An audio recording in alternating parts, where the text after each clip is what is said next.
सोमनाथाय नमः।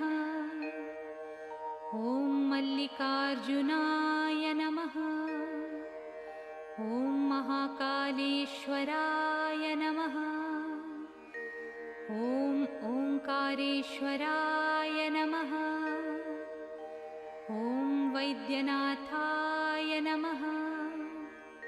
ॐ भीमशंकराय नमः। ॐ रामेश्वराय नमः। ॐ नागेश्वराय नमः। ॐ विश्वेश्वराय नमः। ॐ त्र्यंबकेश्वराय नमः। ॐ केदारेश्वराय नमः।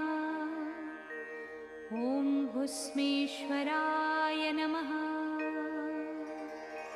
ॐ